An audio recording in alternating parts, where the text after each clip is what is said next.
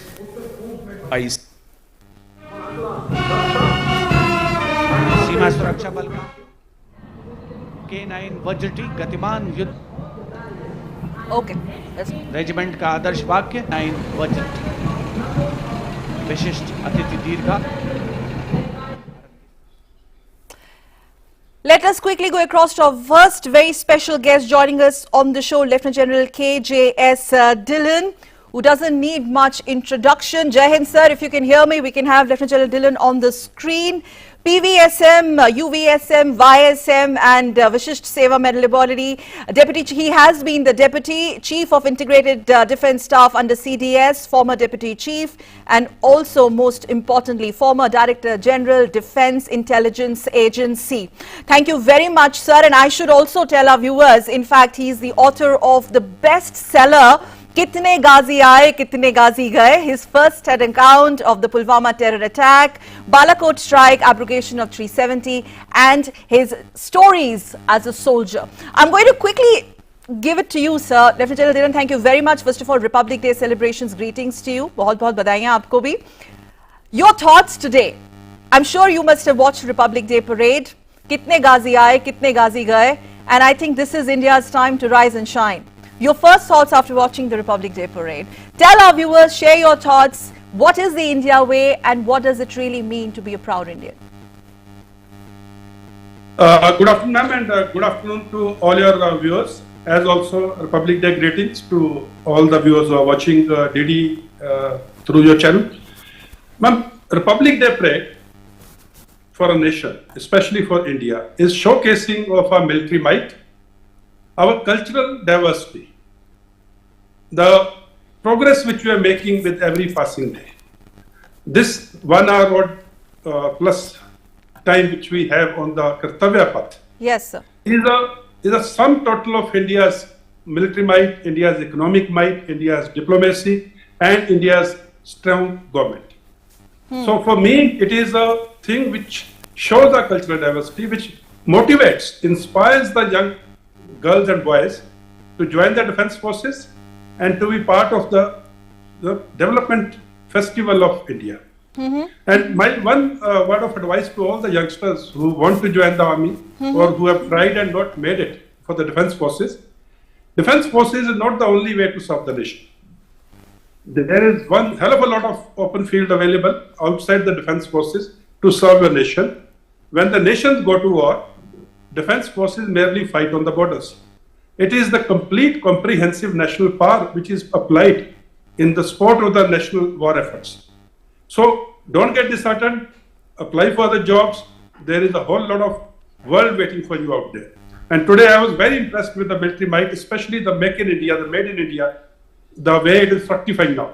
I think our future was, we are battle ready from within our own resources. That is the lesson, or that is the takeaway I have for today's Republic Day parade. Lesson and takeaway besides that, Lieutenant General Dhillon, you talked about, the military might. And when we talk about this edition of the Republic Day parade, you would agree there have been many firsts, especially in the artillery sector, especially from the defense sector, only showcasing India's self-reliance or Atmanirbharta. What's the kind of message that has gone out today from the ramparts of Kartavya Path? As we all are aware, during the Kargil war, in the middle of the war, we had to import the ammunition to sustain our war efforts from a country outside India. Now, we do not want that type of situation to happen ever again, where we are in the middle of a war and we have to import certain war assets from abroad. So, Made in India, Atmanirbhar Bharat are a very good initiative which are now fructifying and showing results. And as the gestation period of defense hardware is little longer than any other equipment, because they're tailor-made for the defense needs in maybe Army, Navy, Air Force. As the time passes, another few years, the Made in India, Atmanirbhar Bharat, the self-reliance in the defense industry is going to have a major impact and show results. When I talk about defense industry, I do not only talk about DRDO, I do not only talk about defense public sector undertaking, I talk about the complete defense industry of the nation, which includes the private players who are in the defense sector. So it is again, here also, it's a comprehensive national power of the defense research and development industry of the country, which is producing results, what we saw today on the Kartavya Path. And the female firepower, when it comes to our female soldiers, I would go one step further, not say our women in uniform, but our women soldiers. Absolutely, ma'am.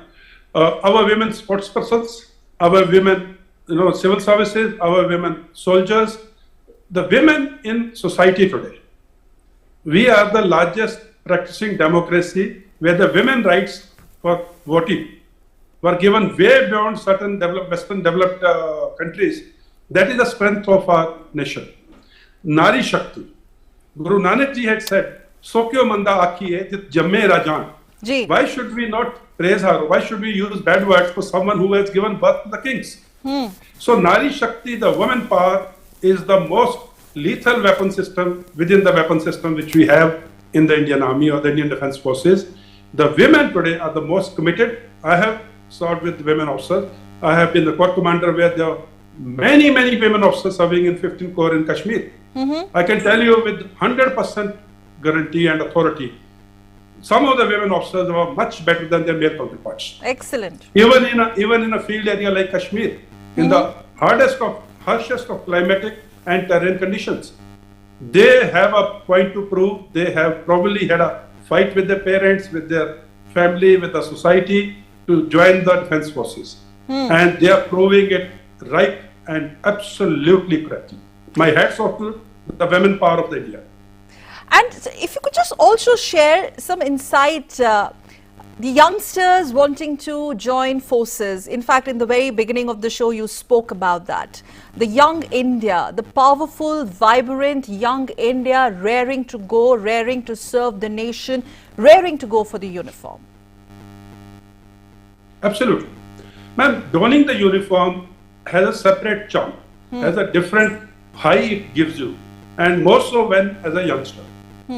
So every youngster who is aspiring and who is motivated and who is inspired to wear the uniform for the nation, I would like to tell them, just be yourself.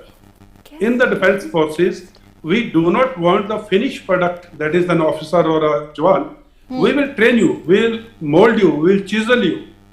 We will do everything to put you in the place where you will be the best person to command that subunit. Before you join the forces, just be yourself, just have the full integrity and full honesty. That is the only thing the defense forces want.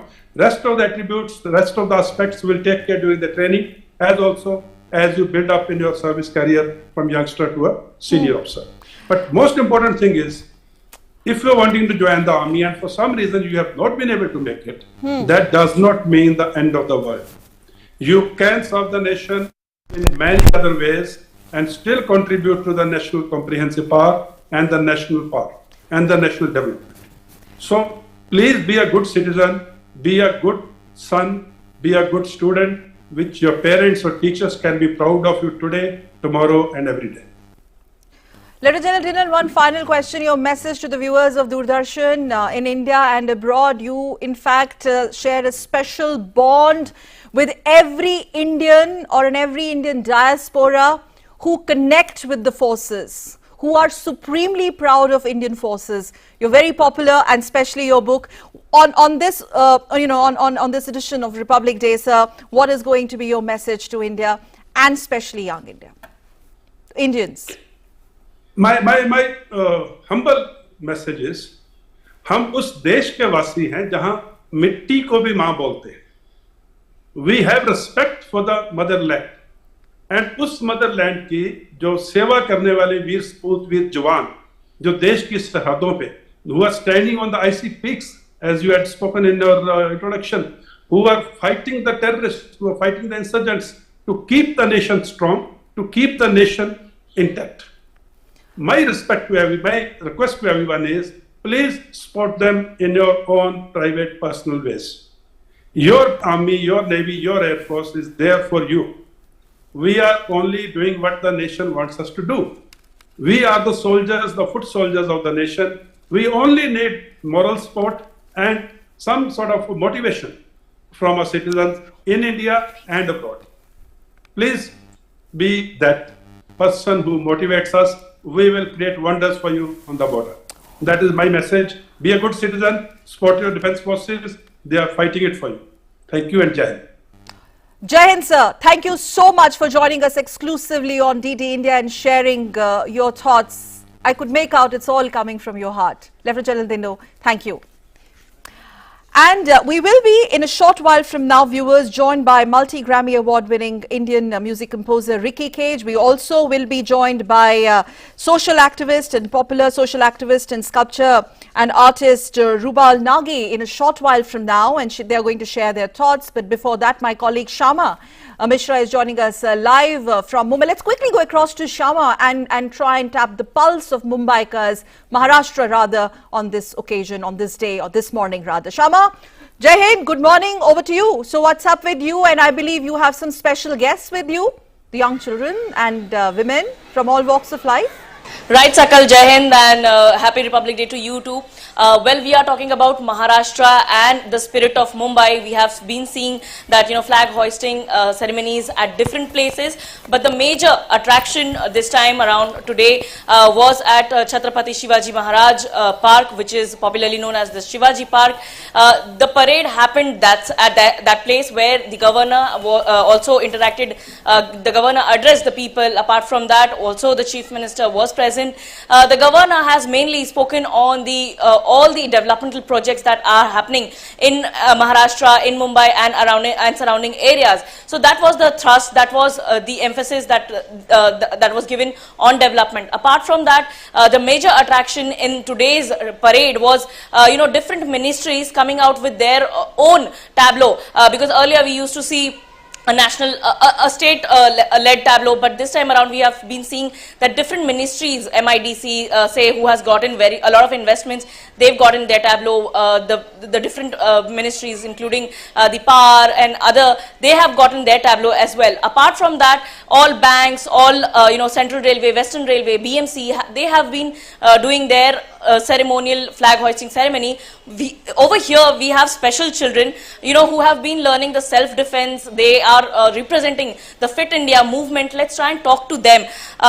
What Republic Day means to you, and it's not just about getting what our rights are, but also doing our bit. So first of all, I would like to wish you all a very happy Republic Day. So if any Indian says that if we will lose our basic rights,